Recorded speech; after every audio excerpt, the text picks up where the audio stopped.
좋은신문TV입니다. 구독해 주시면 고맙겠습니다. 8.15 광복은 1945년에 왔지만은 이미 하나님께서는 1919년에 3.1운동 독립만세 시위를 통해서 이미 우리 민족에게 독립을 선물로 주셨구나.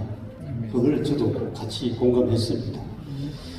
그런 점에서 태극기가 우리에게 참 소중하게 또 새롭게 와닿는 저에게 귀한 말씀이었습니다. 감사합니다.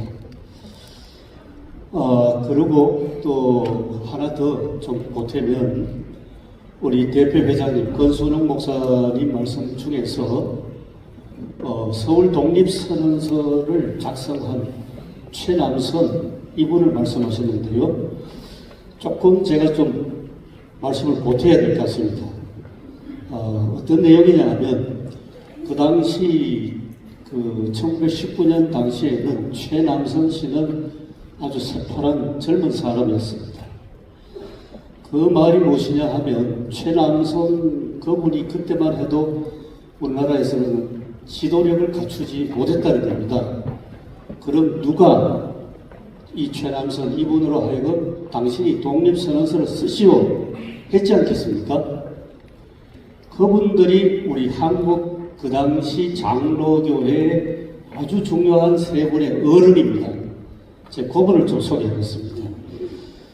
첫 번째로 중요한 분은 박성봉이라는 장로님입니다. 이분은 조선시대 우리나라 순조 왕의 외가의 자손이니까 사실 어느 정도 왕손이죠. 그런데 이분이 1919년 당시에 서울의 북촌 안국동에 집이 있는데요. 그 집에서 독립만세 시위를 위한 모의를 시작하는 그 집이 바로 이 박성봉 장로댁입니다. 또 교회는 안동교회 장로님입니다. 이 집에서 모인 세 분인데 박성봉 또 한 분은 우리가 역사에서 잘 아시는 이상제 YMC 이상제 선생, 또 교회는 그 당시 연동교회입니다. 그리고 안동교회 연동교회. 또 한 분은 평안도에서 오셨습니다. 이성훈 선생, 오산학교를 설립하신 이성훈 선생. 이 세 분이 박성봉 장로 댁에 모여서 3.1운동을 서울 3.1운동을 모의를 시작하셨고 그때가 1월달이고 그리고 독립선언서를 누가 작성하느냐 이 세 분이 의논해서 최남선에게 맡겼습니다. 그리고 최남선 이분이 독립선언서 초안을 만들어서 다시 이 세 분에게 와야 되지 않겠습니까? 와서 한자 한자 축자 영감으로 독립선언서를 그것을 다 문장을 수정을 했습니다. 그러면 독립선언서 안에 어떤 정신이 들어가겠습니까? 기독교 신앙 정신이죠. 그래서 권순홍 목사님 말씀대로 기독교 신앙 정신, 정의, 평화, 민족 자격 이런 것들이 서울 독립선언서에 고스란히 다 담겨 있다고 제가 부원해서 설명드립니다. 장로교회가 1919년 3.1운동 때에 주도했다고 말할 수 있습니다. 조금 이따 제가 지도를 보여드리겠습니다. 그리고 하나 더 중요한 것은 3.1운동이 어떤 계기로 일어났을까 한번 생각해 보셨습니까? 중요한 계기가 있지 않겠습니까? 그래서 아까 권순홍 목사님 역시 말씀하신 것처럼 윌슨 대통령 1918년이면 제1차 세계대전이 막 끝났습니다. 끝나고 세계 질서가 재편이 되는 그런 상황입니다. 그런 상황에서 윌슨 대통령이 우리가 아는 대로 약한 민족도 민족 스스로의 어떤 정치적인 그 모든 것을 해결할 민족 자기를 이야기했지 않습니까? 그러고 나서 윌슨 대통령의 특사가 중국 상해로 왔습니다. 재밌는 것은 그 당시 상해에 아주 중요한 우리 한국 장로교회 중요한 사람 몇 사람이 있었는데 그 중에 대표적인 사람 역시 세 사람을 소개해드리면 첫 번째로는 세문안 교회의 장로였던 김규식입니다. 나중에 우리에게 정치가로 알려졌습니다만은 김규식 이분이 1912년도에는 세문안 교회 장로였는데 1918년에는 중국 상해에 있습니다. 그리고 역시 세문안 교회에 서병호라는 분이 있습니다. 이 서병호는 서상륜 서경조 후손입니다. 이분도 역시 상해에 있고 상해 한인교회의 아주 대표적인 인물입니다. 그리고 상해 한인교회에서 그 당시에 전도사, 교역자로 일하는 분이 있었는데요. 그분이 여운영입니다. 자, 그래서 윌슨 대통령의 특사가 상해에 왔을 때에 김규식, 서병호 이 두 분이 가장 먼저 만납니다. 김규식은 미국에서 공부를 했기 때문에 영어를 잘 아시죠. 그래서 만나서 들어보니까 세계 질서가 다시 개편돼야 되는데 프랑스 파리에 소위 세계 강화 혹은 평화회담이 열린다는 것을 알았습니다. 그래서 이 세 분들 중심으로 김규식, 서병호 그리고 여운영 이 세 분 중심으로 자 파리에 그런 회의가 열린다니까 우리도 외교적으로 우리 독립을 우리 스스로 쟁취해야 되지 않겠는가. 그렇다. 그럼 어떡할까? 김규식 씨가 제안합니다. 내가 영어를 하니까 내가 파리로 가겠다. 파리로 가서 그 세계 각국에서 모인 그 사절단에게 우리 대한제국의 독립을 위해서 호소하겠다. 그런데 내가 무슨 자격으로 왔는지 분명히 대표성이 있어야 될 거 아니냐. 그래가지고 상해에 정당을 하나 만듭니다. 그게 신한청년당입니다. 그 신한청년당 당 대표로 김규식 씨가 프랑스 파리로 떠납니다. 떠나면서 하는 말이 내가 파리에 가서 외교적인 노력을 하더라도 국내에서 내 뒷배가 필요하지 않겠냐. 그러니까 나는 파리로 갈 테니까 상해에 있는 당신들은 우리 한국 조선으로 들어가가지고 뭔가 나를 위해서 뭔가 행동을 하라 그랬습니다.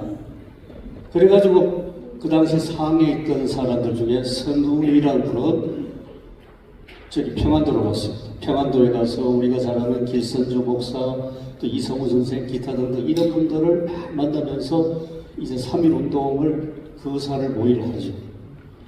김규식 이분의 부인은 김순애라는 분입니다. 김순애는 남쪽으로 갑니다. 남쪽으로 와서 먼저 광주로 갑니다. 광주에 가고 그 다음에 광주에서 대구로 갑니다. 대구에 가서 개사교 선생님들 만나고 이렇게 해서 3.1운동 모의를 했습니다. 이런 계기와 또 조금씩 계사씨가 자라듯이 커져서 우리나라에서 국내에서 3.1운동이 일어났습니다. 한 번 더 말씀드립니다. 이분들이 다 어느 한국 어디에 속해 있습니까? 장로교 지도자들입니다. 그렇기 때문에 이건 역사적인 사실이거든요. 그 책에서 학교 다니실 때 배울 때는 뭐 교회를 싹 다 빠집니다. 종교 중립이라 해가지고. 근데 실제로 그 당시 역사를 보면 아까 권순홍 목사님 역시 다시 한번 떠올리면요. 그 당시 1919년 당시에 나라의 주권을 빼앗긴 우리나라 상황에서 전국적으로 정기적으로 매주일 모임을 갖는 데가 어디겠습니까? 우리 교회 아니겠습니까? 그러니까 교회는 조직이 있습니다. 그리고 총회 이미 조직되어 있었기 때문에 총회 조직은 전국적입니다. 총회 산하에 노회가 있지 않습니까? 지역별로. 또 노회 산하에 시차례가 있고 시차례에 모든 교회가 속해 있습니다. 그러니까 총회에서 한번 이렇게 하십시다 움직이면 즉각 전국 교회로 확산되지 않겠습니까? 이렇게 해서 장로교회가 어찌하여 3.1운동에 중심이 되고 주도했느냐 하는 것은 이 장로교회의 전국 조직망이 엄청났다는 것, 그것도 굉장히 중요하다는 말씀을 드리겠습니다. 이제 화면을 좀 보면서 설명해 드리겠습니다. 그 다음 좀 넘겨주시면 감사하겠습니다. 예, 금방 제가 설명해 드렸고요. 그 다음입니다. 예, 그 다음 바로 이 사진입니다. 전국 기독교 학교 군포도입니다. 군포도인데 우선 다 보지 말고 서울 가보십시오. 서울 가보시면 학교가 경신학교, 그 전에 경신, 대제, 대화여학교, 이화, 정신여학교. 그 다음에 쭉 내려오셔서 부산에 보시면 일신여학교 있습니다. 일신여학교 학생들은 아주 재미난 에피소드가 있습니다. 그 당시 여학생들 되면 다 이제 집에서 시집 보낼 준비를 하는데 어떤 여학생은 자기 집에서 결혼 혼수품으로 마련해 놓은 그 천들 이걸 몰래 훔쳐 나와서 태극기를 만들었습니다. 이렇게 해서 태극기가 제작됐습니다. 그 다음 좀 올라가시면 대구에 보시면 개성학교, 신리학교. 대구 3.1운동의 주도자는 학생들입니다. 대구에 가면 큰 시장이 있지 않습니까? 서문시장이 있는데 그 서문시장을 중심으로 이 두 학교 학생들, 개성학교하고 신리학교 학생들이 독립만세 시위를 일으켰습니다. 자, 이들이 다 설명을 드리지 못하고 3.1운동의 주동자들, 나가서 만세 시위를 주동한 사람들이 누구냐? 이 학생들입니다. 어마어마한 일들이 일어났습니다. 2달 동안. 그 다음은 봐주시겠습니다. 예, 서울입니다. 서울 독립만세 시위는 자료를 보면 대체로 이틀입니다. 3월 1일, 3월 5일. 첫째 날은 종로에서 시작해서 쭉 만세 시위를 합니다. 쭉 내려가셔서 3월 5일 되면 남대문 시장에서 시작해서 보시고 짧은 거리 시위를 했습니다. 그 다음 사진 보시겠습니다. 이게 지도입니다. 여기 보면 저를 따라오시면 빨간 지도 선은 1조고 또 파란 선이 2조고 녹색은 3조입니다. 이렇게 돌았습니다. 도는데요. 잘 따라오시면 그 사진 한가운데 보면 글자가 덕수궁이 있는데 덕수궁 보십니까? 덕수궁. 지금 정동 이화학당 덕수궁. 이 3개조가 1조, 2조, 3조가 다 덕수궁을 돕니다. 덕수궁전을 도는 것이 아니라 덕수궁 바로 곁에 바로 미국 영사관이 있는 겁니다. 왜 글로 갔겠습니까? 이것은 우리가 3.1 만세 시위를 할 때 미국 영사관을 돌면 그 다음에 이게 해외에 알려지지 않겠습니까? 미국 영사관을 통해서 바로 그걸 생각했던 것 같아요. 서울에서는. 그래가지고 주로 지금 서울 사대문 아닙니다만은 이 사대문 안에 시위했던 노선들이고 사진은 관련된 그런 그 당시 역사 자료가 되겠습니다.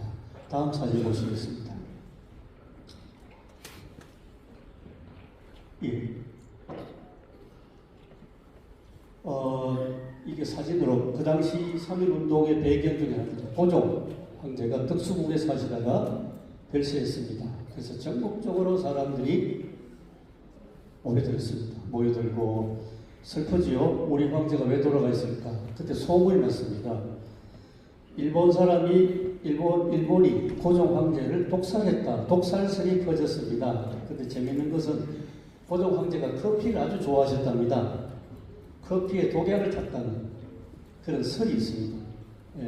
사실인지 아닌지 모르겠습니다만 어쨌든 고종 황제가 돌아가셔서 전국적으로 문상객들이 덕수궁 앞으로 지금 모인 장면입니다. 그 다음 보시겠습니다. 이제 고종의 아들 순종 상복 있고 그 다음 사진 광화문 독립만세 시위 기념 비전 저것은 지금 서울에 교복 빌딩 앞에 가면 저 건물이 지금도 있습니다. 고종 황제절기 40주년 기념 비전이거든요. 그 앞에서 시위한 장면입니다. 광화문 또 그 다음 사진 동대문 시위 장면 또 그 다음 사진. 예, 아까 말씀드린 것처럼 모든 시위대가 다 덕수궁 곁에 있는 미국 연사관 앞을 지나갑니다. 이걸 그래야만 3.1운동 독립만세 시위가 세계 만방에 알려졌습니다. 예, 그 다음 여학생들 이화, 그 다음에 정치, 대화 여학생들이 이렇게 거리 시위를 했습니다. 그냥 시위로 끝난 것이 아니라 일본 헌병들에게 체포되고 끌려가서 엄청난 고문을 당합니다. 그 기록들이 다 남아 있습니다.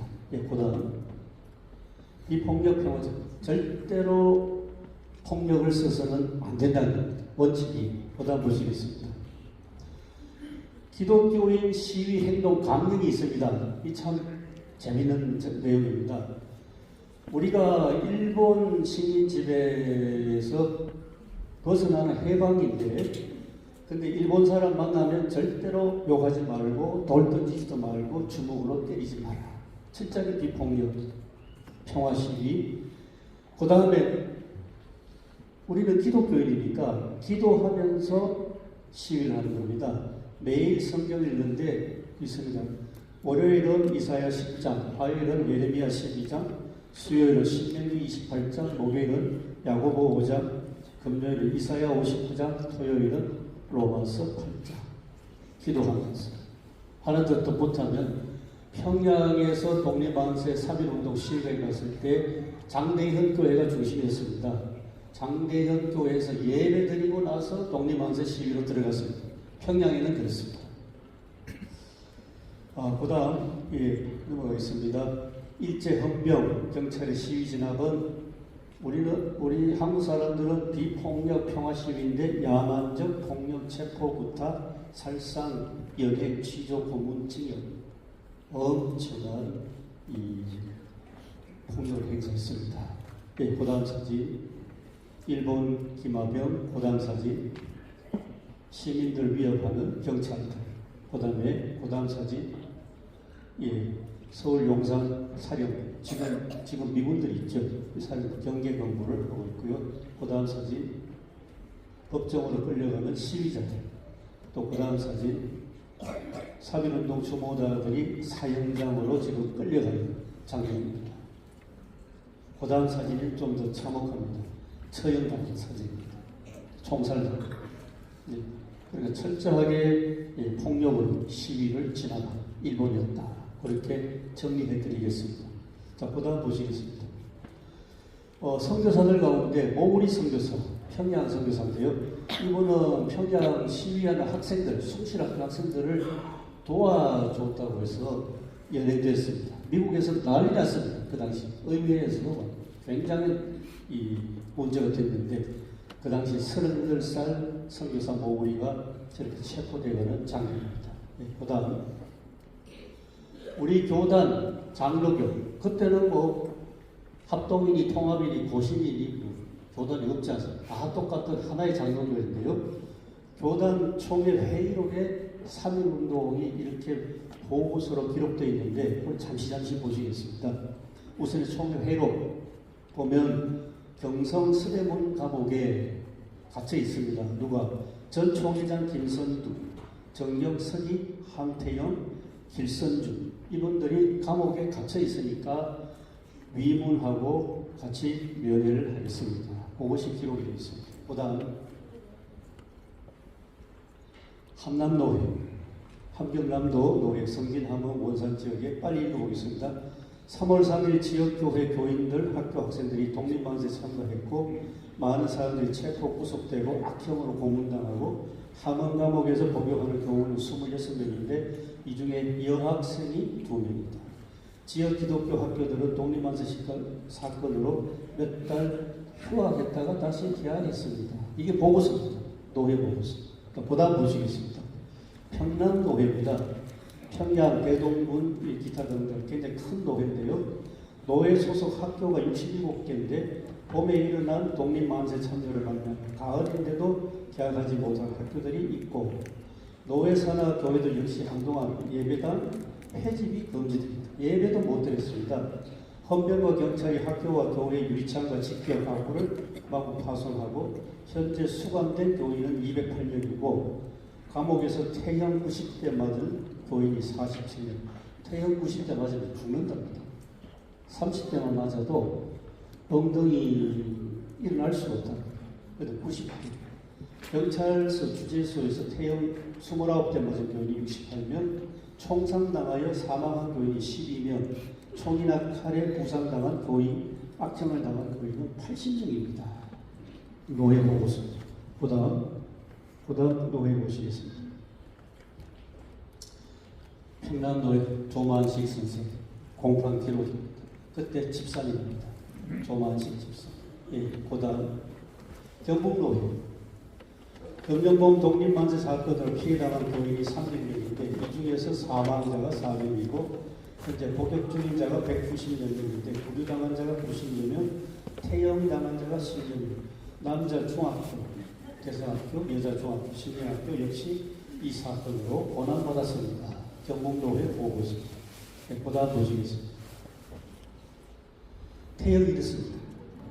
십자형으로 엎드려서 볼기장을 해서 때립니다. 이거 한 30대 맞으면 몇 달 동안 앉지를 못한답니다.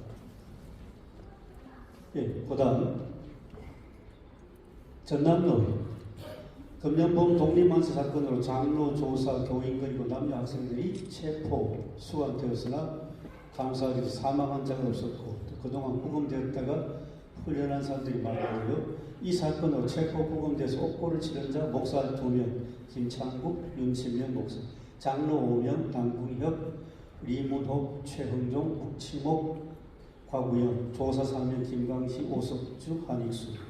태형 맞고 취조당한 교인들은 그 수가 너무 많아서 일일이 보고할 수도 없고 또 남자 교사 4명, 여자 교사 2명, 박예수, 진신의 옥고를 치르고 있습니다.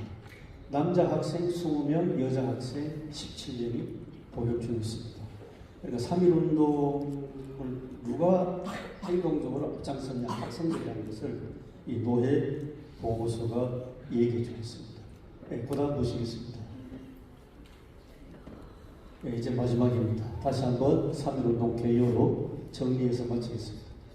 당시 개신교 교인은 1600만 명 우리나라 전국 인구 중에서 개신교인은 29만 명, 전체 인구의 1.8%. 그런데 개신교 교인 만세 시위자가 전체 만세 시위에서 30%. 체포당하고 투옥당한 사람 20%가 교인이고. 이런 식으로. 쭉 마지막에 전국 장로교회는 조직망이 총회로부터 시작해서 개교회까지 탄탄하기 때문에 이렇게 3.1운동을 수행했습니다. 그러면서 제가 이제 마무리를 하겠습니다. 아까 다시 한번 저는 축도를 하신 천 목사님 말씀을 참 감동받았습니다. 태극기의 의미가 우리에게 오늘 우리 다 같이 만세 삼창 하셨는데요. 다시 우리에게 아주 가슴 깊이 오는 오늘 참 귀한 예배였습니다. 감사합니다. 마치겠습니다. 강의를 듣게 되었습니다. 우리 개성학교 3.1운동 정신을 잘 받아가지고 우리 이명국 교수님은 역사학 교수가 되셨고 저는 목사가 되었습니다. 다시 한번 우리 강의에 대해서 감사드립니다. 좋은 신문 TV를 시청해 주셔서 감사합니다.